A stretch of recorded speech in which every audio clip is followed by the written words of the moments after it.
vou falar rapidamente primeiro sobre revisões sistemáticas e meta-análises, que é um tema que eu não consegui abordar na semana passada, e que provavelmente boa parte dos artigos que vocês vão ler vão ser revisões sistemáticas e meta-análises para preparar o artigo de revisão, então eu achei que vale a pena dar uma revisada rápida e depois vamos focar a maior parte do tempo na elaboração do artigo de revisão. Começando com uma citação de um poeta, T.S. Eliot, que diz: onde está a sabedoria que perdemos no conhecimento?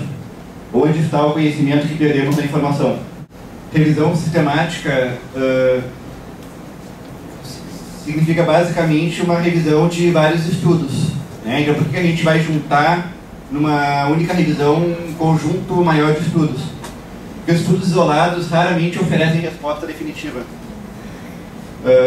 Além disso, ao juntar diferentes estudos, agregam-se pacientes e desfechos. Então, se eu tenho 10 estudos, cada um deles tem 100 pacientes, eu vou conseguir, juntando os estudos, eu vou ter um estudo com 1000 pacientes. Se em cada estudo teve, eu querendo estudar a mortalidade, teve 1 ou 2 pacientes que morreram, eu vou estar ao todo com 10 a 20 óbitos. Então acaba tendo um poder maior para achar a resposta que eu quero achar. Então, ao juntar diferentes estudos, a gente produz um estudo maior e com maior poder estatístico. Além disso, tem pequenas variações de metodologia, de populações, etc., entre os diferentes estudos, e de forma que a gente tendo um estudo que junta os vários estudos, a gente acaba tendo uma resposta generalizável a uma população um pouco maior. Então tem uma série de passos para uma revisão sistemática, eu não vou aprofundar eles, mas primeiro é definir a questão clínica que a gente quer investigar, né? Geralmente são questões bem mais focadas do que nas outras revisões. São, por exemplo, o uso de beta-bloqueadores após o infarto. Não vou pesquisar o manejo pós-infarto de uma forma geral, vou pesquisar para uma revisão sistemática do uso de beta-bloqueadores após o infarto. Segundo passo, identificar todos os estudos completos sobre a questão, publicados ou não. Né? Tem uma parte importante da revisão sistemática e ir atrás daqueles estudos que não foram publicados, seja dissertações, teses, indo atrás de autores. A gente olha a lista dos estudos que foram financiados por uma instituição de pesquisa e vai atrás dos autores dos estudos que foram financiados, mesmo que não foram publicados. Isso seria a literatura cinzenta, o Grey Literature, que é os artigos que não estão facilmente acessíveis. Está com pouca vida. Terceiro passo, selecionar os estudos que preencham padrões elevados de validade científica e que preencham os critérios de seleção.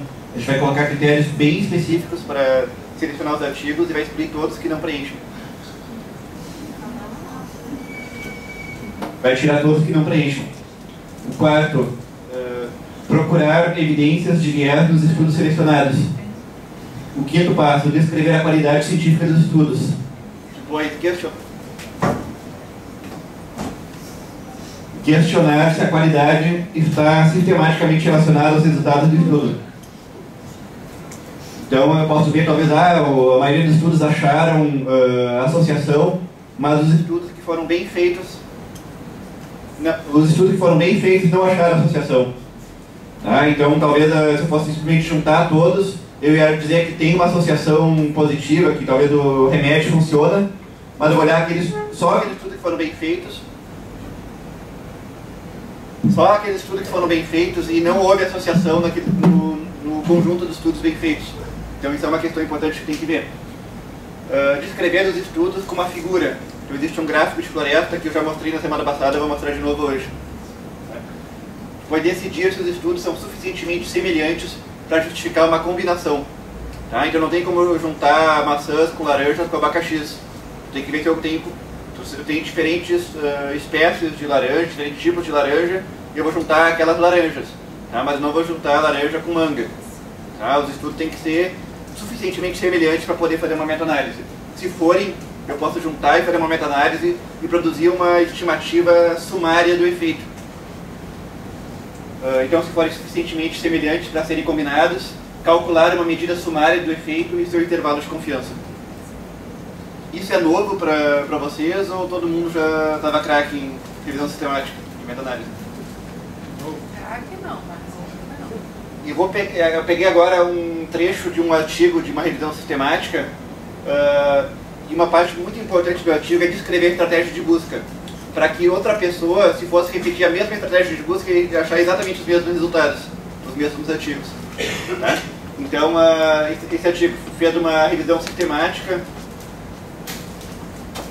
Estão conseguindo me ouvir? Ou melhor aguardar o microfone?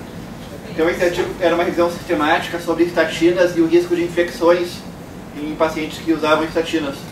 Então, fez uma revisão sistemática no Medline, no PubMed, no Embase, que é um outro banco de dados, que vocês têm acesso pelo portal da saúde da CAPES, e pela Cochrane, de estudos sobre infecção como efeito adverso ou causa de morte relacionada ao uso de estatinas, desde o início até 10 de março de 2011. E para identificar outros artigos que não estavam ali, eles olharam as referências de todos os artigos que eles encontraram e viram se conseguiram algum outro artigo que não estava nas bases. Eles incluíram ensaios clínicos randomizados em inglês apenas, então essa é uma questão importante. Você vai incluir apenas inglês, ou inglês português, inglês espanhol, inglês russo, chinês, tem que ser especificado. Né? Usaram os smash terms abaixo e os limites. Da hidroximetilglutario coenzima A, inibidores da reductase, da estatina. Agentes anticolesterêmicos, cistatina, simvastatina, rosuvastatina, pravastatina, atorvastatina, fluvastatina e todos os outros. Então, especificar exatamente os termos que foram usados na pesquisa no PubMed. E ensaio clínico randomizado, controlado por placebo. Então, todos esses itens estavam na estratégia de busca. Então, aqui é uma figura que geralmente aparece nas revisões sistemáticas, em que eles mostram passo a passo na busca. Né? Então, eles fizeram, usando aquela estratégia que eu listei, eles identificaram 607 artigos. E olhando outros artigos que não estavam, que eles procuraram manualmente, que não estavam nos bancos de dados, encontraram mais 25. Removeram os artigos duplicados, chegaram a 587. Daí excluíram uma série de artigos com base no título e no resumo. Então eles conseguiram excluir 452. Só olhando o título e o resumo já viam que o artigo não interessava para eles. Né? E que acabou entrando pela estratégia de busca, mas era um artigo que não era relevante para a questão de pesquisa. Seja porque o segmento era curto demais, abaixo de 12 meses, ou porque não foi controlado por placebo, porque a intervenção não foi estatina, mesmo eles colocando estatina, acabou aparecendo um artigo de outra intervenção, os artigos foram excluídos. Protocolos foram diferentes, análise do subgrupo, então vários critérios foram levando à exclusão de artigos. Chegou a um total de 135 artigos.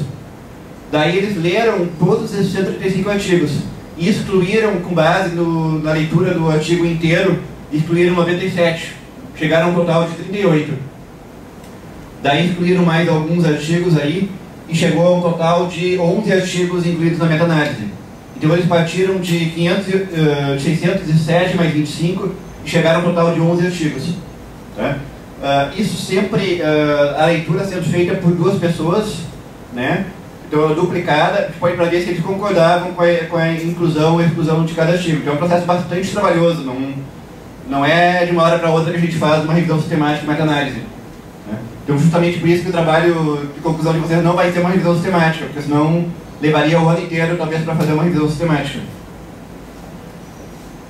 Tem que olhar, uma questão bastante importante na revisão sistemática, é o viés de publicação. A gente sabe que, em geral, artigos que dão resultado negativo, que não mostram associação, muitas vezes não são publicados. Né? Que é muito mais interessante mostrar que um tratamento funciona do que um tratamento não funciona. Então, se a gente for olhar apenas aqueles artigos que foram publicados, a gente vai ter um viés de publicação. Talvez, assim, se for feito 10 estudos, né, 9 não mostraram benefício, 1 mostrou benefício, aquele 1 vai ser publicado e 9 provavelmente não. Ou talvez alguns dos 9 não vão ser publicados. Então a gente tem que fazer uma estratégia na busca, na revisão sistemática, que a gente consiga ir atrás daqueles também que não foram publicados. Né? Então o que a gente faz para ver se tem um possível viés de publicação? a gente vê se o tamanho da amostra está relacionado com um efeito. Tá? E, então, se com tamanhos de amostra menores mostra mais associação ou menos associação, então tem um possível desgaste de publicação. Então tem que estar... Não precisa entender muito bem a figura, tem que saber que tem um formato de funil, provavelmente não tem viés de publicação. E se tem uma assimetria aqui, e aqui está em branco, né, aqui está puxando mais para cá, tem possível viés de publicação. Está claro isso? Na meta-análise, juntam os resultados dos estudos para produzir uma medida sumária. Em condições ideais, eles não vão juntar o resultado de cada estudo, eles vão os autores entram em contato com os autores de cada estudo e juntam os bancos de dados. Né? E, então, ao invés de... Então, eles vão ter os dados individuais de cada participante do estudo, de cada estudo que foi feito sobre o assunto. E juntam todos os bancos de dados e fazem uma nova análise.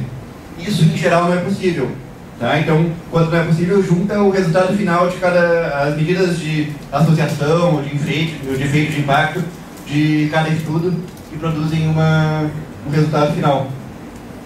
Não vou entrar na parte estatística, tá? Mas existe um modelo de efeitos fixos e modelo de efeitos aleatórios. O ideal é que se use o modelo de efeitos aleatórios. O fixo pressupõe que todos os estudos sejam com metodologia exatamente a mesma. Tá? Então eu vou juntar um tipo de laranja com exatamente o mesmo tipo de laranja. Tá? Estudos exatamente iguais, eles sabem que isso na verdade não existe. Tá? Às vezes eu vou acabar juntando antiplaquetários, então um estudo vai ser aspirina, outro vai ser clopidogrel, mas a minha questão é sobre uso de antiplaquetários. Tá? Então se eu quero juntar questões mais ou menos parecidas, tá? Estudos mais ou menos parecidos, eu vou usar o modelo de efeitos aleatórios. Se eu vou pegar estudos exatamente iguais, exatamente a mesma metodologia, eu posso usar o efeito fixo. São umas estratégias estatísticas um pouco diferentes, os modelos aleatórios dão um intervalo de confiança um pouco maior, mas tem que sempre estar atento que foi um modelo de efeitos aleatórios. Então aqui está um gráfico daquele estudo. Tá? Tem associação nessa primeira? Sim ou não? Não vou adiante se não me disserem. Não, por quê? Passa pelo 1. Né? E aqui... Então, isso aqui é o estudo final. Tá? Que já é exatamente no 1, então não encontrou associação nesse estudo. Tá? Então está aqui cada estudo, o número de eventos e o número de participantes no grupo que recebeu estatinas e no grupo que recebeu placebo. E eles quiseram ver se teve maior taxa de infecções. Tá? Então, essa revisão sistemática, aqui está com um intervalo de confiança bastante amplo, mas na medida que foram juntando diferentes estudos, chegaram com um intervalo de confiança bastante estreito, porque tinha um número muito grande de participantes e um número muito grande de episódios de infecção. Então, chegou uma medida bastante confiável de que estatinas não estão associadas a maior risco de infecção. Se a gente fosse basear só nesse estudo aqui, a gente não poderia dizer que está associado ou não, porque tem um intervalo de confiança muito grande. Aqui a gente diz que com certeza estatinas não estão associadas a maior risco de infecção. Então essa parte era de revisão sistemática e meta-análise. Alguém tem alguma dúvida sobre isso? Vamos passar para a parte mais relevante da aula agora. Vamos falar então como redigir um artigo de revisão clínica. Então vou falar primeiro o que é uma revisão clínica baseada em evidências. Vamos falar um pouco de diferenças entre revisões clínicas narrativas, revisões sistemáticas e capítulos de livro. Como selecionar um bom tópico, a estrutura do artigo, como fazer uma redação centrada no leitor-alvo, sugestões para diferentes enfoques clínicos e algumas estratégias de como usar tabelas e figuras. Então, o que é uma revisão clínica baseada em evidências? É uma revisão ampla da literatura, ao contrário de uma revisão sistemática que vai focar numa questão muito específica. Por exemplo, no exemplo anterior, o uso de estatinas está associado a maior risco de infecção. Essa é uma revisão sistemática de um tema bem focado. Na revisão clínica é um tema mais amplo para ajudar o leitor a melhorar a sua conduta clínica frente àquele problema. Então, é uma visão ampla da literatura com o objetivo de educação continuada para a melhora da prática clínica. Pressupõe preocupação com a busca das melhores evidências disponíveis sobre um determinado assunto, mas não requer busca e avaliação sistemática de todos os artigos acessíveis sobre esse tópico. Antigamente se dizia, na revisão clínica narrativa, que é essa que se lê como se fosse um capítulo de livro, né, que tem um início, meio e fim, e bem mais agradável de ler do que um artigo de revisão sistemática ou de meta-análise. Se dizia, então esse não é baseado em evidência, a revisão sistemática é baseada em evidências. Porque na revisão sistemática tem uma estratégia de busca bem sedimentada e na revisão narrativa o autor escreve o que ele quiser. Hoje em dia, na revisão narrativa, cada vez mais exige uma estratégia de busca. Né? Eu não tenho que ir atrás de todos os artigos sobre o assunto, mas eu tenho que descrever que eu pelo menos fui atrás de o que estava na Cochrane, o que estava em alguns outros portais importantes, fiz uma revisão dos ensaios clínicos mais recentes que saíram depois da revisão sistemática. Então, eu descrevo como é que foi a minha estratégia de busca, que não precisa ser aquela exaustiva da revisão sistemática, mas um mínimo de estratégia tem que ter. Ainda pressupõe preocupação com a busca das melhores evidências, mas não requer busca e avaliação sistemática de todos os artigos acessíveis. Como que difere da revisão sistemática?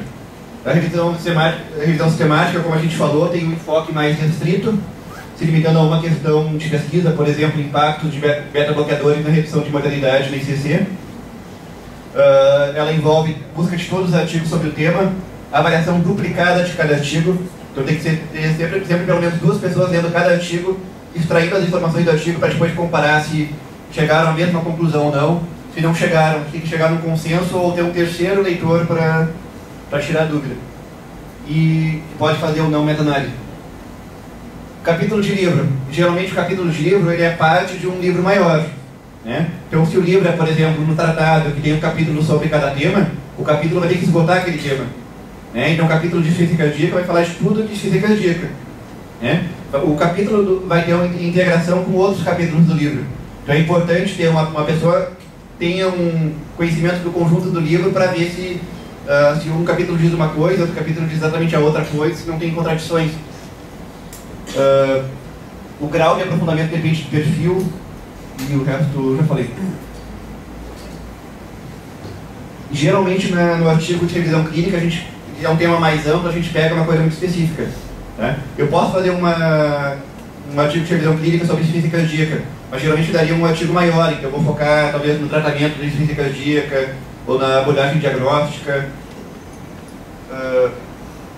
Agora vou falar um pouco sobre como escolher os tópicos dos estudos para os artigos.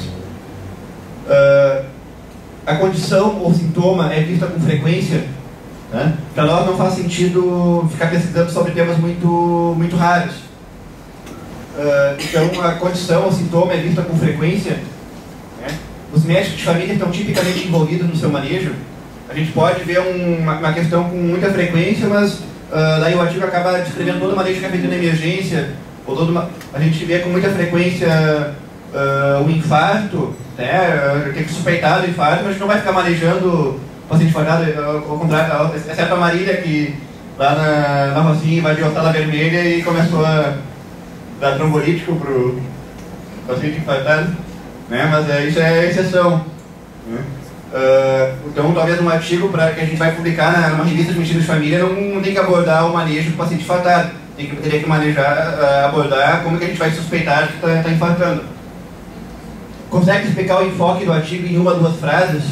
Se for muito complicado explicar o enfoque do artigo, ele provavelmente não é relevante. Vai ter uma salada de frutas e não vai dizer nada. Aí vai ter que conseguir deixar bem claro sobre o que a gente vai fazer o artigo. E é um aspecto clínico que pode ser abordado em 1.500 a 1.800 palavras. Né?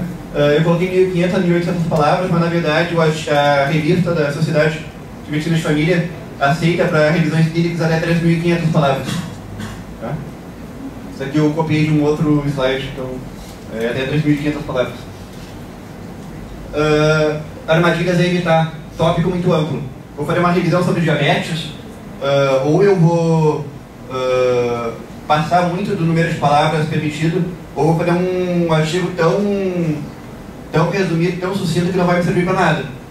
Tá? Então, o diabetes geral não é um tema bom para um artigo de revisão. Eu vou talvez pesquisar o tratamento com insulina no diabetes, o uso de hipoglicemiantes orais, ou avaliação e manejo da neuropatia diabética. Tópico muito restrito, feocromocitoma. Eu não vou... posso talvez até na investigação de hipertensão secundária, como suspeitar. O artigo vai ser sobre hipertensão secundária, não vai ser sobre feocromocitoma. Tá? Ou um tema muito raro, por exemplo, fusariose invasiva com osteomielite no diabetes mal controlado. Para nós não serve para nada. Né? Ou um tema muito especulativo, por exemplo, as perspectivas de cura para a AIDS. Né? Certamente teria um monte de artigos para olhar, mas não é um tema que é muito prático para nós. Um tópico de interesse mais para a especialidade focal, por exemplo, quimioterapia adjuvante para o câncer de mama. Não é um artigo adequado para um tema adequado para uma revista de medicina de família. Ou, por exemplo, efeito das últimas enchentes sobre sintomas de sofrimento mental da Baixada Fluminense. Coloquei um T errado ali. É um tema bastante interessante, mas não é uma revisão clínica. Né? Seria um artigo original. Algumas dicas gerais: escrever sobre algum assunto que a gente conhece. E se a gente não conhece bem, a gente vai chamar alguém que conheça bem o assunto. Né? Eu tive, 2, 3 anos atrás, chamaram para um artigo de insuficiência cardíaca. Era um tema que eu tinha muita dificuldade. Né? Mas tinha que ser esse tema para escrever. Eu entrei com um cardiologista para escrever. Tá? Eu dando a perspectiva do médico de família, o cardiologista me ajudando, porque era um tema que eu não tinha muita facilidade. Tá? Se eu fosse escolher um tema, não seria o primeiro tema que eu iria escolher. Tá? Mas a partir do momento que eu me aprofundei nele, eu tornei um especialista na medicina de família sobre o assunto. Tá? Então, o ideal é pegar temas que a gente conhece ou chamar a gente que conheça o assunto para ajudar a escrever. Decidir qual revista submeter o artigo antes de começar a escrever, porque cada revista tem regras muito específicas de como escrever o artigo. Ler várias edições da revista para ganhar familiaridade com a estrutura do artigo. Né? Vou escrever uma revisão para o New England, é totalmente diferente da revisão do JAMA, que é totalmente diferente da revisão do American Family Physician. Tá? Então é interessante a gente conhecer como é que é a estrutura. Que para nós, como o perfil da revista vai ser a revista da Sociedade de Medicina de Família e a seção de temas de revisão clínica é nova na revista, essa parte vocês não vão ter como olhar artigos que já foram publicados. Parece que agora em março vão começar a sair as primeiras revisões. Antes de escrever, se a gente vai propor um tema para alguma revista, vale a pena entrar em contato com a revista para ver se interessa para a revista. Não adianta chegar com o artigo pronto, mandar para a revista e não interessa. Ler e seguir as instruções para os autores disponíveis no site da revista. Toda revista tem no site as orientações de como formatar o artigo, quantas palavras aceita, como é que tem que ser o resumo, quais são as sessões obrigatórias. Uso da medicina baseada em evidências, pensando cada vez mais recomendado que se gradue evidências nas revistas. Né? O melhor método atualmente disponível para graduar evidências é o GRADE, que eu falei no ano passado sobre GRADE. Ele é bem complexo, tá? A gente não espera que vão começar a fazer graduação com GRADE agora. A revista de medicina de família propõe que siga o que é usado pelo American Family Physician, que classifica basicamente nível A, B e C. No A é quando tem um estudo com um ensaio clínico randomizado ou com meta-análise de ensaios clínicos randomizados, com desfechos clinicamente relevantes e de alta qualidade. Tá? Nível B inclui outros estudos clínicos bem desenhados, ou alguns ensaios clínicos com problemas menores, mas não graves. E nível C é estudos de baixa qualidade metodológica ou opinião de especialista, consenso, mas sem estudos. Geralmente se usa o nível de evidência mais para intervenções de terapia ou de prevenção. Para estudos diagnósticos é bem mais complicado de fazer avaliação de evidências, então não vale a pena ficar graduando evidências de diagnóstico. Até tem como, mas é complicado, tem muita discordância entre os diferentes métodos. Você deve conhecer a estrutura básica de um artigo original. Tem o resumo, introdução, materiais e métodos, resultados, discussão, conclusão. nem sempre tem a conclusão, às vezes a conclusão faz parte da discussão. E, por fim, as referências. Lembro quando a gente vai ler, o mais importante do artigo é os materiais e métodos, tem que estar muito bem descritos, e os dados realmente relevantes têm que estar nas tabelas de figuras. O texto é mais suplementar no artigo. Isso é a estrutura de um artigo original, um artigo que vai relatar uma pesquisa. Para artigo de revisão, a estrutura é bem mais livre. Na revista brasileira de medicina de família, aceita 3.500 palavras, excluindo o resumo, e o resumo tem que ter até 250 palavras. Não está claro pelo site da revista, a gente pode ver depois com o Armando, que é o editor da revista, se há 250 palavras só para português, porque o resumo tem que estar em português, inglês e espanhol. Depois tem uma seção de introdução, uma seção de métodos. O métodos é para descrever a estratégia de busca. Então, bem sucinto. A discussão é o corpo do artigo. A contextualização ao cenário da prática da PS e medicina de família. Muitas vezes não vai ser necessário fazer essa parte. Eu vou fazer um artigo sobre a inserção de DIL. Eu não preciso contextualizar muito na medicina de família ou nos princípios da atenção primária. Talvez até colocar alguma coisa assim, que o DIL é relevante, porque o planejamento familiar é uma questão muito importante na medicina de família, mas não precisa aprofundar muito. Eu vou pegar algum tema mais, por exemplo, rastreamento de câncer do colo uterino. Eu tenho que levar em conta que no Brasil é praticamente impossível economicamente a gente inserir rotina de rastreamento de câncer, do colo uterino, do câncer de colo e reto. É praticamente impossível a gente instituir uma rotina de rastreamento de câncer de colo e reto, que é inviável economicamente. A gente vai gastar tanto com isso que não vai ter condições de investir nas outras questões que são mais relevantes. Então, embora seja nível A, o rastreamento do câncer de colo e reto, tem boas evidências de redução de mortalidade, mas é tão caro que para a nossa realidade não tem como. Isso seria uma questão importante para a contextualização no cenário da prática da PS e da medicina de família no Brasil. Daí, por fim, uma conclusão e as referências. Então, o que o resumo faz? O resumo resume os principais pontos abordados no artigo e boa parte dos leitores vão ler só o resumo. E em cima do resumo eles vão decidir se eles vão ler o artigo ou não.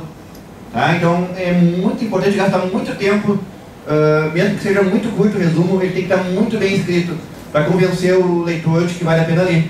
Ou para deixar claro para o leitor que não vale a pena ler quando é um tema que realmente não interessa para o leitor. Para ele não dar o trabalho de ir atrás do artigo completo e, dentro do artigo completo, chegar à conclusão que o artigo para ele não serve. Então, resumir os pontos principais e convencer o leitor sobre a relevância de ler o artigo. A introdução vai apresentar a importância do problema. Frequentemente se fala de medidas de incidência, prevalência, ou a frequência com que se depara na prática do médico de família. Isso é até mais interessante ver a frequência que a gente vê do que a incidência e prevalência, ou pela relevância devido à potencial gravidade e necessidade de pronto reconhecimento e manejo. Eu posso estar fazendo um tema de um artigo sobre um tema que não é tão comum, mas que é tão importante, por exemplo, doença de Kawasaki. Se a gente deixa passar uma doença de Kawasaki, a gente vai ser processado e vai ser condenado, e além de estar sendo condenado, a gente vai estar sendo muito heterogêneo com a criança. Então é um tema que a gente tem que saber. Então, eu vou estar falando na introdução, é um problema raro, mas que eu preciso, o médico de família tem que estar por dentro dele para não deixar passar uma condição potencialmente fatal. Nos métodos, a gente vai apresentar a estratégia de busca da literatura, incluindo os portais da internet que foram pesquisados. Então, por exemplo, se eu pesquisei no Dynamed, na Cochrane e no PubMed, eu vou relatar. No PubMed eu vou colocar a estratégia de busca, usando os mesh terms que a gente já falou 2 semanas atrás. A discussão é o corpo do texto do artigo, e que tem várias formas de fazer, não tem uma forma certa ou errada. Cada enfoque clínico tem uma tendência a seguir mais um roteiro da discussão, depois eu vou falar sobre isso. Contextualizar para a realidade brasileira, adequar a realidade do SUS e dos médicos que atuam na saúde suplementar no Brasil. Lembrando que médico de família não é só médico da estratégia de saúde de família, tem muitos médicos de família atuando na saúde suplementar, a gente tem que levar em conta também a realidade deles. exames frequentes em outros países podem não ser realizados no Brasil, né? O teste da urease, por exemplo, o teste respiratório para H. pylori, a gente não tem aqui, então, e são exames muito fáceis de acesso em outros países. Tem que levar isso em conta na hora de fazer a revisão e vai contextualizar. Talvez a gente pode até falar no corpo do artigo que esse é um exame muito prático de usar, mas que a gente não tem acesso no Brasil. Algumas medicações são pouco acessíveis, tá? Então eu vou fazer uma revisão sobre tratamento da dor e vai olhar a literatura mais americana, vai estar falando muito sobre oxicodona, sobre os adesivos de fentanila. São coisas que a gente não vai usar aqui, né? Vai usar opioide, vai usar talvez a morfina, em alguém que tem mais experiência vai usar metadona, mas não vai estar usando outros opioides que são muito caros para a nossa realidade, né? Tem algumas apresentações que são diferentes no Brasil daquelas descritas na literatura internacional. Eu posso dizer talvez que uma medicação funciona muito bem por suspensório, né? Por supositório. Mas a gente não tem a medicação de supositório no Brasil, né? Ou, por exemplo, vai olhar manejo de náusea e vômitos, vai falar do Buscopan, né? Mas o Buscopan, a apresentação que tem nos Estados Unidos é diferente da que tem no Brasil, né? O sal é diferente. O Buscopan que tem nos Estados Unidos funciona para náuseas e vômitos. O que tem no Brasil é usado mais para desconforto gastrointestinal. A gente tem que levar em conta no artigo, né?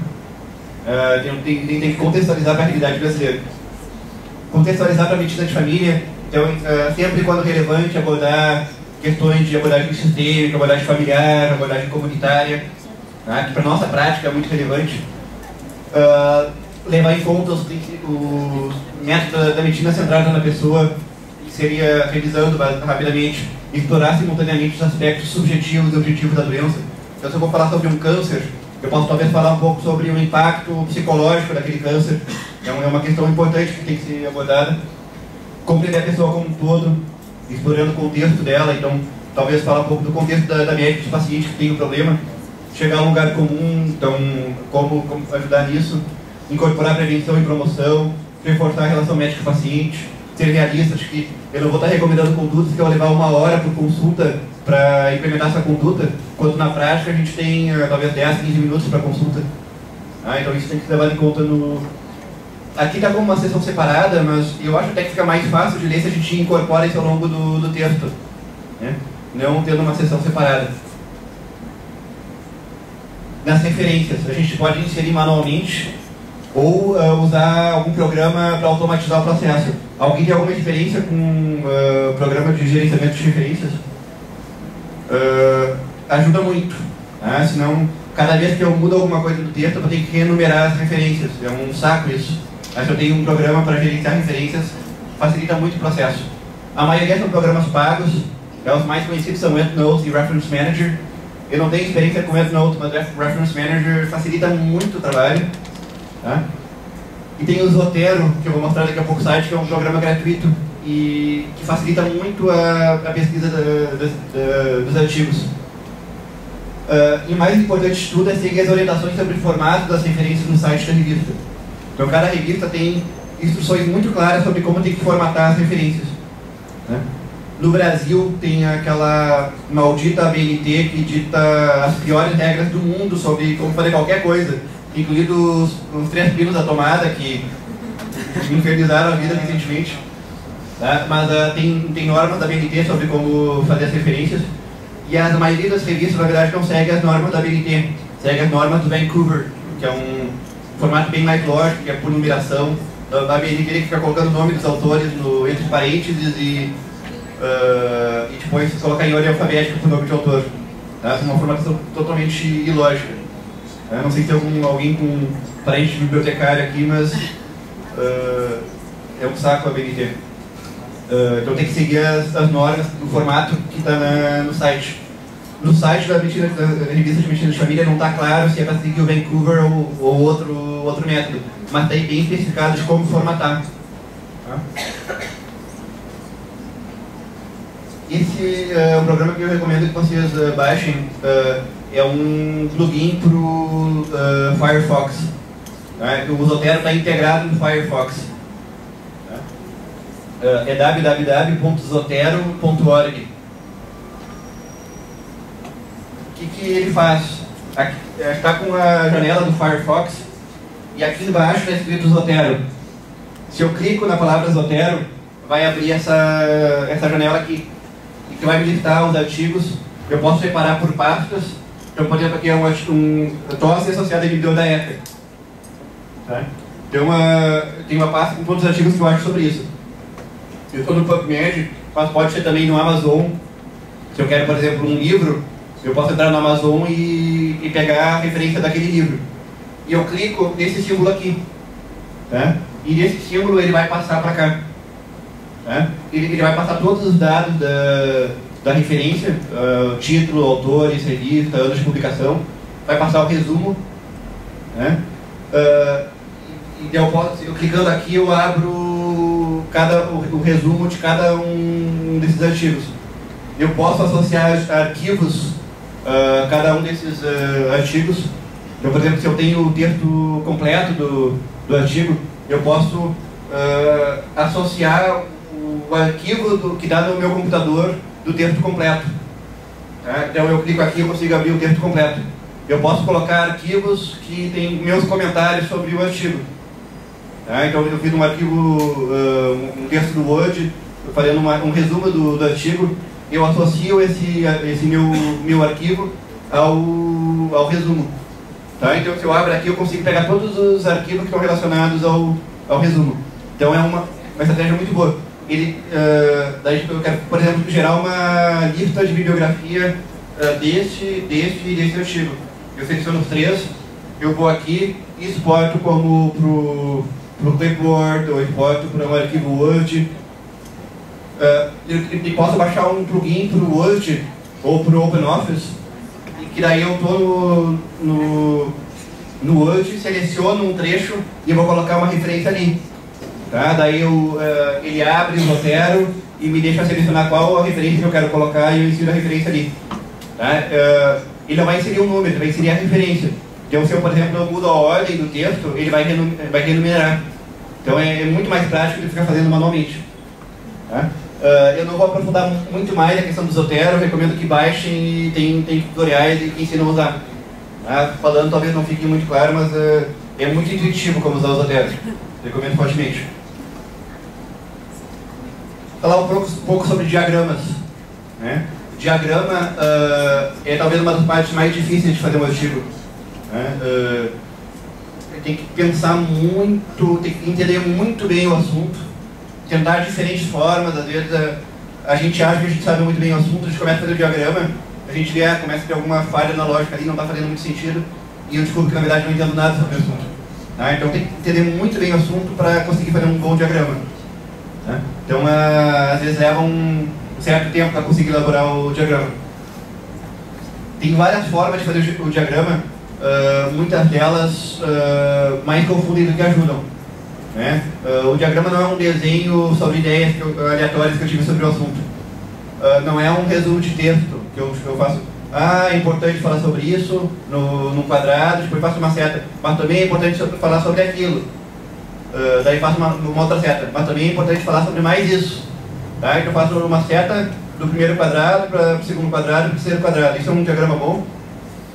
Não. Esse conteúdo poderia muito melhor estar num texto. Né? Falo isso, aquilo e mais isso. Tá claro? Né? Frequentemente, andei revisando recentemente artigos capítulos de livro, e com vários diagramas que são basicamente um texto transformado numa sequência de retângulos com texto dentro. Aí isso não é um diagrama, o diagrama tem que ter uma sequência lógica. Tá? Então, uma forma padronizada de fazer diagrama é essa aqui, que depois eu vou mostrar com alguns diagramas como exemplo. O início e o fim é representado com formato oval. Nem sempre precisa ter esse formato. Tá? Setas vão se originar de um símbolo e terminar em outro, representando a direção do processo representado. Os processos básicos são representados por retângulos e toda a decisão que eu tenho que tomar é representada por um losango. Em geral, por questões de tipo sim ou não, ou resultado positivo, resultado negativo. Agora com um diagrama vai ficar mais fácil de entender. Tá? Então, por exemplo, num texto sobre anemia. Tá? Eu tenho um adulto com microcitose, com VCM abaixo de 80. Tá? Então, o próximo... Então, começa, o início é com... deu branco... não é um círculo, é um... Oval. Um oval, exatamente. Então, começa com um oval, com isso. Aí vai com uma seta. Aí eu tenho que tomar uma decisão. Eu tenho o resultado da ferritina, né? Que ela está maior ou igual a 15 ou maior ou igual a 50 se tem presença de inflamação crônica. Se não fecha um desses aqui, tá? É anemia ferropriva. Tá? Se a resposta é sim para algum desses, eu solicito ferro sério, capacidade ferropéxica e índice da saturação da transferrina. E aqui eu vou tomar uma decisão. Com base nesses exames aqui, eu vou para as outras partes da figura. Então, ferro sérico normal ou alto, capacidade ferropéxica normal, índice de saturação da transferrina normal ou alta, eu peço eletroforese de hemoglobina. Se o ferro sérico baixo, capacidade ferropéxica alta ou IST baixa, sugere anemia ferropriva. E ferro sérico baixo, capacidade ferropéxica baixa e índice de saturação da transferrina baixa, sugere anemia de doença crônica. Se eu pedir eletroforese de hemoglobina e a hemoglobina A2 está normal, sugere anemia sideroblástica ou traço de alfa-talassemia. Tá? Que acabaria tendo que ir, provavelmente, às vezes, por uma biópsia de medula óssea para fechar o diagnóstico. A hemoglobina A2 diminuída é traço de beta-talassemia ou outras anormalidades especificadas e outras hemoglobinopatias. Então, isso aqui é basicamente um fluxograma, um diagrama que vai resumir a abordagem de paciente com microcitose. Tá claro? Então, começa com um oval, e todos os momentos que termina a sequência, termina com oval também. Então, aqui oval, aqui termina com o diagnóstico de anemia ferropriva, aqui com o diagnóstico de anemia sideroblástica ou traço de alfa-talassemia, traço de beta-talassemia, outras hemoglobinopatias, ou sugere anemia ferropriva. Esse é o final. Todas as decisões em cima de exames ou de raciocínios que a gente tem que fazer vem no losango, né? E o retângulo não aparece aqui.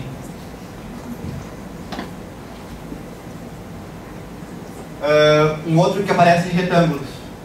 Tá? Agora é para a avaliação de anemia normocítica. Né? Tem duas decisões que eu tenho que ver. Tem que ver se tem reticulocitose e tem que ver como é que estão a ferritina e ferro sérico. Tá? Daí eu coloquei ali um asterisco e dizendo que pode ou não complementar com capacidade ferropéxica e AST. Tá? Então, se tem reticulocitose, sim, ela é hiperproliferativa, geralmente por hemólise. Daí, isso aqui não é nenhuma decisão, isso aqui é um texto e que me leva a dessa decisão aqui, que eu peço teste de Kuntz. Tá? Aqui, se não tem reticulocitose, ele está me dizendo que é hipoproliferativa. Daí eu vou tomar uma decisão que está nesse losango aqui, que tem clínica para doença crônica e ou doença inflamatória? Se não, vai para esse retângulo aqui que diz quais são os prováveis diagnósticos e me leva ao final aqui que encaminhar ao hematologista. Está clara a lógica por trás desse diagrama? Um outro diagrama, que é a suspeita de doença arterial coronariana. Tá? Então, começa com um oval de suspeita de doença arterial coronariana, daí eu tenho que tomar uma decisão, que é se tem alto risco clínico, que seria angina instável, suspeita de infarto recente, pós-parada cardíaca, revascularização recente, se sim, encaminhar com urgência para o cardiologista, ou se a gente tem acesso ao CAT, talvez direto pedir o CAT. Né? Se não, suspeita de doença arterial coronariana instável. Isso não é uma decisão, isso é um fato que vem em cima daquela outra decisão. Então agora eu vou tomar uma decisão. Eu vou estimar a probabilidade de doença arterial coronariana com base na idade, no sexo, na história e fatores de risco. Se é baixo, eu termino aqui. Com esse oval, considerar outros diagnósticos e manejar fatores de risco. Se a probabilidade é alta, eu vou para uma decisão. A decisão é história ou exame físico sugerem doença valvular do pericárdio ou doença ou disfunção ventricular? Se sim, eu peço um ecocardio, né? Aqui dá uma decisão que eu vou tomar, que é ecocardiografia confirma a suspeita, sim ou não. Se sim, consultar com o cardiologista ou ir direto do CAT. Se não, paciente pode deambular. Aqui também, se não sugere isso, eu vou direto para cá, o paciente pode deambular. Se não, considerar exame de imagem não invasivo de estresse farmacológico. Se sim, vou ver o eletro. O eletro, repouso com bloqueio de ramo esquerdo, síndrome de precipitação, depressão abaixo de maior de 1 milímetro, marca-passo. Se sim, exame de imagem com exercício, se não, teste ergométrico. Daí eu vejo aqui, sugere alto risco, se sim, vou para o cardiologista ou para o cateterismo, se não, manejo clínico. Então aqui é um diagrama que me resume basicamente toda a abordagem diagnóstica de paciente com doença arterial coronariana. Tá claro? Isso substitui basicamente muito texto, né? E tem que entender muito bem o assunto para conseguir fazer um diagrama lógico assim. Agora falar sobre tabelas e quadros. Alguém tem alguma dúvida de diagrama? Só fazendo para ver, vamos ver que é muito difícil. Mas é um exercício interessante, a gente aprende muito fazendo o diagrama. Nesse da anemia, tinha chegado para mim um diagrama que não fazia sentido. Deu muito trabalho para organizar o diagrama. E não é nada fácil. Mas, eu posso trocar o texto pelo diagrama ou tem que ter os dois? Eu tenho que fazer um texto explicando o diagrama. O ideal é que o texto explique o diagrama, mas o texto pode ser bem sucinto. Mais ou menos orientando algumas informações que não vão estar presentes no diagrama. Dando um pouco mais de detalhes sobre os exames, sobre o raciocínio. O ideal é ter os dois. A não ser quando o diagrama por si só já fala tudo, que na maioria das vezes não é o caso, mas o ideal é ter os dois. Tabelas e quadros. A BNT inventou que existe uma diferença entre tabelas e quadros. Então, tabela é o que tem números, e quadros é o que tem texto. Em geral, é o doidão no mesmo. Eu vou chamar de tabelas os dois. Nas normas para os artigos da revista de medicina de família tem essa separação de tabelas e quadros. Mas no artigo que explica como fazer a revisão, que está no site da revista, tem muitas tabelas com texto que eles teriam que chamar de quadro e a tabela. Então eu imagino que a ideia é liberar para chamar os dois da mesma coisa. Evitar apresentar muitas estatísticas nas tabelas. Então eu não vou ficar fazendo tabelas mais tabelas de incidências e prevalências. Vou selecionar só aqueles dados que são realmente relevantes, os dados numéricos, senão fica uma revisão de epidemiologia e não uma revisão de tema clínico. Assim como tinha a medicina centrada na pessoa, fiz um paralelo com uma redação centrada no leitor. Um fenômeno que acontece muito quando a gente vai fazer algum capítulo de livro ou alguma revisão clínica é que a gente vai acabar se tornando especialista naquele assunto. A gente vai ler tudo sobre aquele assunto, vai entender muito bem daquele assunto e a gente vai estar num nível de conhecimento sobre aquele assunto muito acima do leitor médio que vai estar lendo o nosso artigo. E o grande risco que a gente corre é que a gente começa a fazer um artigo para nós e não para o leitor. A gente começa a exibir o que a gente sabe sobre o assunto e a maior parte desse conteúdo que a gente vai estar colocando não é relevante para o leitor. Então eu começo a entender tudo sobre os critérios diagnósticos, de cefaleia ou de vários transtornos psiquiátricos. Daí começo a encher de tabelas de DSM. Isso não é relevante para o nosso leitor. Então eu tenho que selecionar exatamente aquilo que é relevante para o nosso leitor. Então por isso que eu resumi uma redação centrada no leitor. Primeiro, abordar os aspectos de maior relevância para a prática clínica, aquela parte bem mais o beabá que tem que saber, mas também colocar temas de interesse ou curiosidade. Então, algumas coisas de história do problema, ou alguma coisa que torne a leitura um pouco mais agradável, mais interessante, às vezes acaba tendo que incluir, para tornar um pouco mais interessante o texto. Né?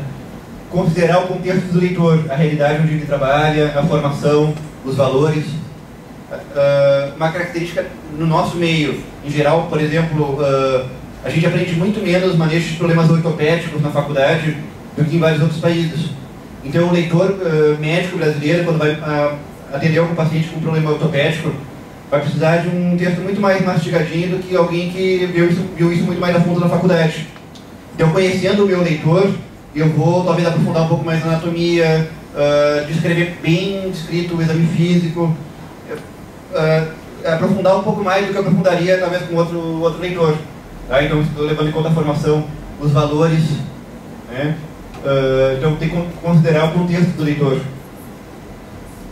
Chegar a um lugar comum, aquilo que eu tinha falado, o autor se torna um especialista no assunto, mas tem que abordar não o que é relevante para o autor, mas o que é relevante para o leitor. Muitas vezes é muito relevante para o autor o que cada estudo disse. Né? Alguém já teve a experiência de pegar um artigo que é basicamente isso, a tal meta-análise disse isso, mas tal artigo disse aquilo, mas a outra meta-análise disse isso. É muito chato ler um artigo assim. Né? O que cada meta-análise ou cada artigo disse é mais relevante para o autor do que para o leitor. O leitor é mais interessante saber, faça isso ou faça aquilo. Daí colocar o nível de evidência que diz que dá sustentação para aquela minha conduta. Né?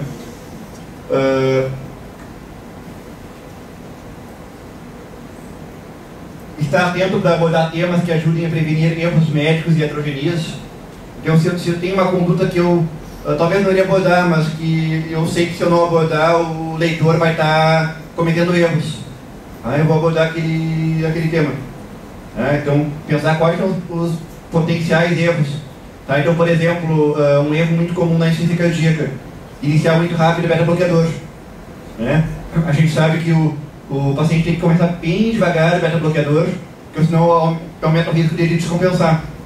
Então, é um detalhe isso. Tá? Mas eu sei que se eu não abordar esse detalhe, eu vou estar induzindo a erro médico e heterogenias. Então, tem que ser considerado na hora de redigir o artigo. Cuidar para que o texto seja de leitura agradável. Eu penso que tem que revisar mais, depois eu vim, essa parte está um pouco confusa, vou aprofundar um pouco. Tem autores que dizem que o processo de redação de um artigo é muito mais um processo de revisão do que um processo de redação.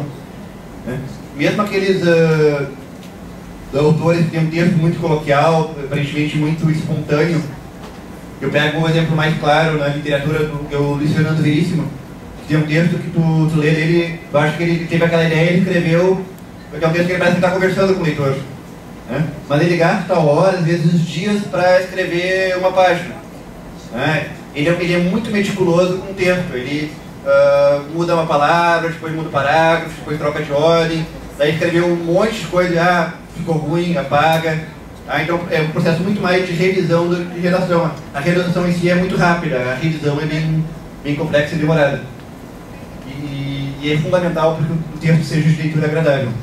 Não vale a pena ficar usando erudição, ficar usando as mesóclises e termos complicados só para mostrar a erudição, quando na verdade tem que ser um texto que se lê facilmente. Eu tinha uma professora que sempre falava luz, falava doença de Hansen, é melhor falar hanseníase, sífilis, que são termos que para nós fazem muito mais sentido. Um aluno de medicina saber o que é luz. Todo mundo aqui sabe, mas um aluno que está no início da faculdade, o professor não precisa chegar e falar com esses termos. Então a gente vai usar uma nomenclatura, um estilo de redação bem mais adequado para o público leitor. Ser realista, que é o último componente da leitura centrada na pessoa, estou colocando também para a redação centrada no leitor. Tem um espaço limitado para o texto, não dá para entupir o artigo de tabelas e figuras. Então tem que selecionar só aquelas tabelas e figuras que realmente vão acrescentar para o texto. Se o texto é muito complexo, é um tempo, por exemplo, a anemia, a avaliação diagnóstica da anemia é muito complexa, é muito difícil. Tá? Eu posso estar repetindo o conteúdo com um diagrama, tá? Mas com o diagrama eu vou estar clareando o assunto, eu vou estar sistematizando de uma forma que fica mais fácil de entender. Então, nesse caso, o diagrama vai ajudar no artigo. Tá? Se é um tema simples, talvez não valha a pena colocar um diagrama. Né? Então, tem que estar muito bem justificado cada diagrama, cada tabela para valer a pena. Eu vou ter um texto sobre o problema de pele. Tá? Ficar colocando um monte de figuras parecidas, não tem porquê. Tá? Vou selecionar aquelas figuras que realmente ajudam o meu leitor a tomar uma decisão diagnóstica. Agora, um pouco sobre estrutura para diferentes enfoques. Tá? Eu vou fazer um artigo sobre etiologia. Tá? Então, como que a doença surge, quais são os fatores de risco. Eu vou evitar aprofundar demais a fisiopatologia, vias metabólicas, etc.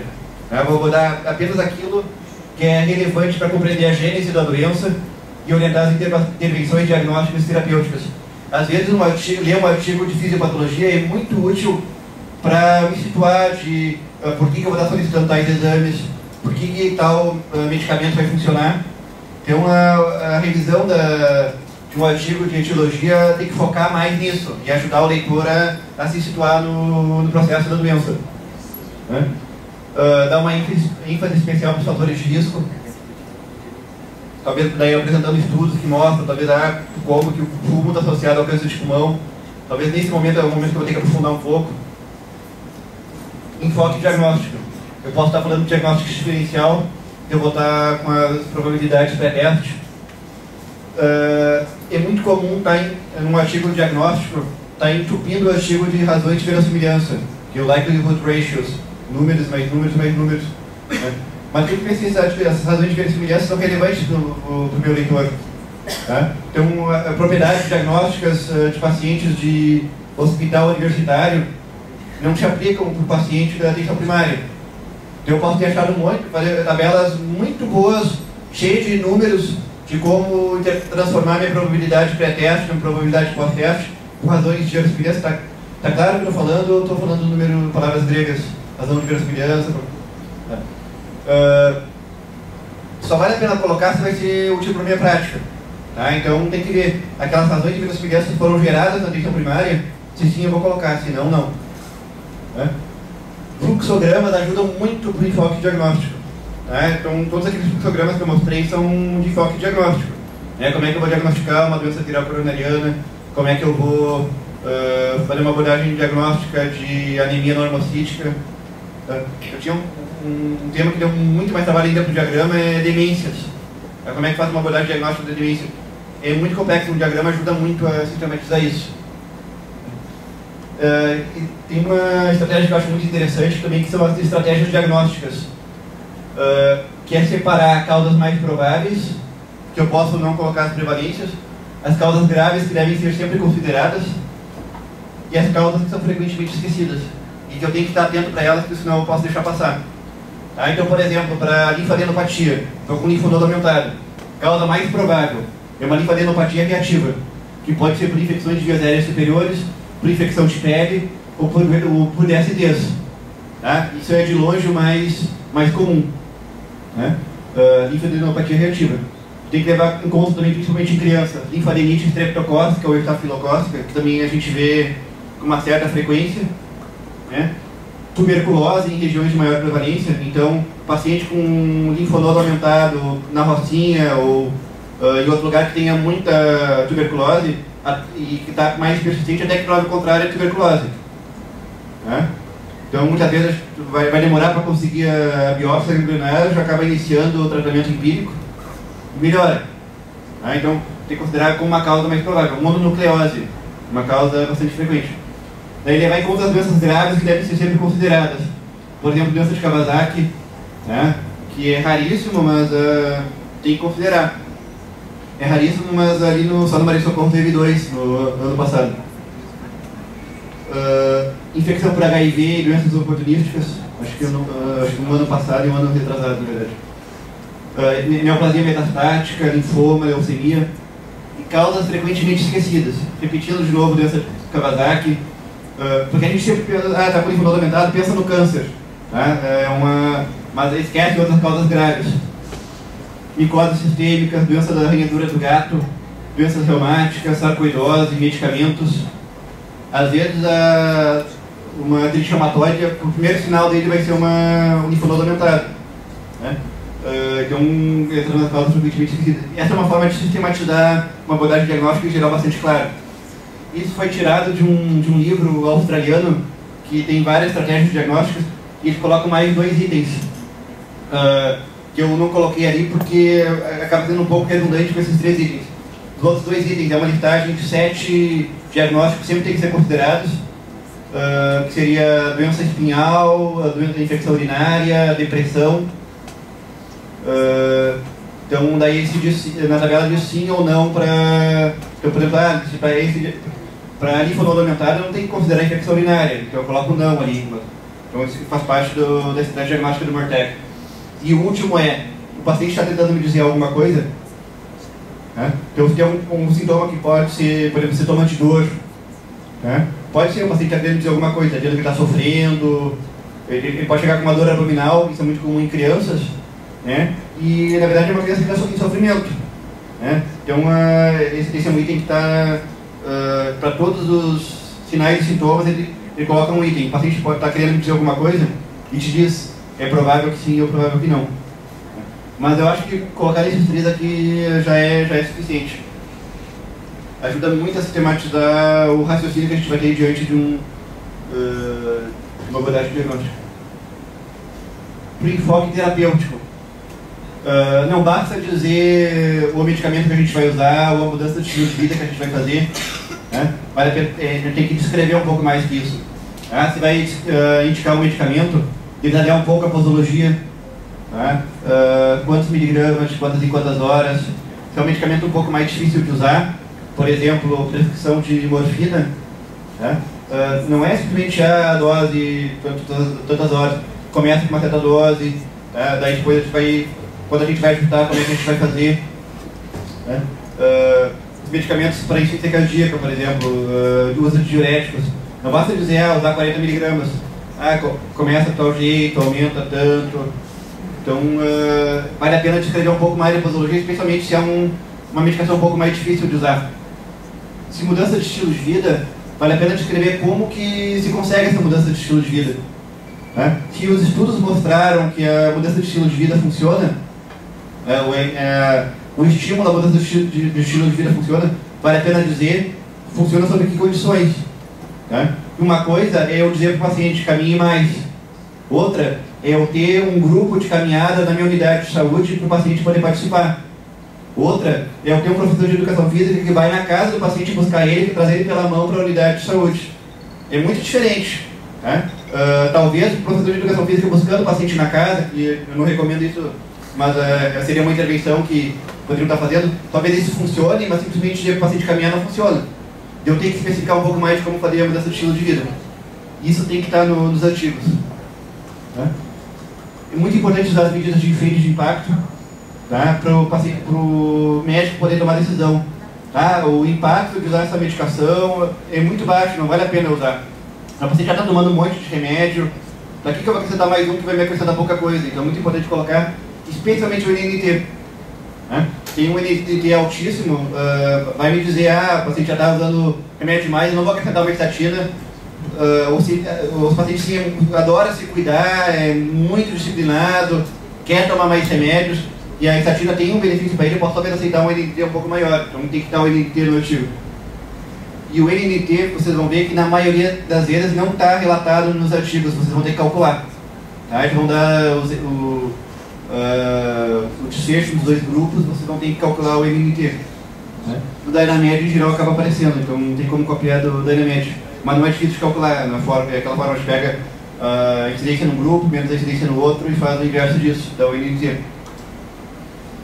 O raciocínio terapêutico pode se beneficiar de fluxogramas e é importante a gente graduar as evidências, usando aquele esquema que eu falei. A é geralmente ensaio clínico randomizado ou meta-análise, B é outros estudos e C é opinião de especialista ou estudos de baixa qualidade. Passos para revisão, então. Revisar o assunto, A gente dá uma olhada o que já foi dito sobre isso, o que outros textos falam sobre isso. Elaborar um roteiro, tá? Para não simplesmente chegar e sair escrevendo. Vale a pena a gente pensar em cima do que eu revisei. Eu vou começar falando um pouco sobre a incidência e prevalência. Depois eu vou apresentar os critérios diagnósticos. Eu vou fazer um roteiro antes de começar a escrever. Pesquisar a fundo os itens de cada roteiro. E daí a gente vai aprofundando os itens conforme a revisão da literatura. Tá? O mais lógico seria fazer a redação do início ao fim. Né? Eu, em geral, não faço isso. Agora eu estou com paciência para escrever sobre isso. Pode ser o 7º item do artigo. Vou lá e escrevo sobre aquilo. Daí depois estou inspirado para escrever sobre o 2º item. Então, em geral, acaba sendo... Por isso que fazer o roteiro ajuda muito. Por experiência própria, eu digo, se vocês vão escrever do início ao fim, tem muito mais bloqueio do que vocês fazerem o roteiro e vão escrever o que vocês estão se sentindo bem para escrever naquele momento. Tá? Porque o roteiro ajuda muito. Revisar. Como eu falei, revisão é a maior parte do processo, é a revisão. Solicitar que colegas leiam o artigo e comentem. Né? E depois revisar. Tá? Daí vocês vão submeter para a publicação. Tá? E é isso. Aqui é a foto do meu filho que vai nascer na semana que vem. Então, a partir da semana que vem, vou estar acessível mais por e-mail e outras coisas. Baba não.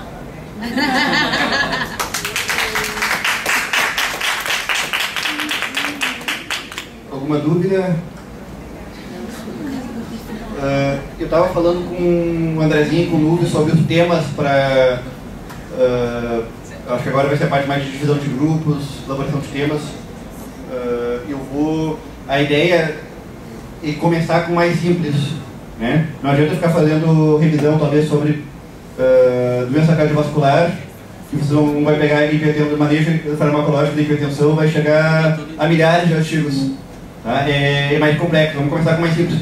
E acho que o tema mais simples é procedimentos, né? Que vai ter alguns estudos, né? Vocês vão poder pegar bem o estudo, ler, fazer uma avaliação crítica. Frequentemente estudos com baixa qualidade metodológica, então vão poder aprender a criticar os estudos, tá? Ver o que vale a pena incluir, o que não vale a pena incluir. Então eu acho que procedimentos é um tema um pouco mais fácil para ser o primeiro tema.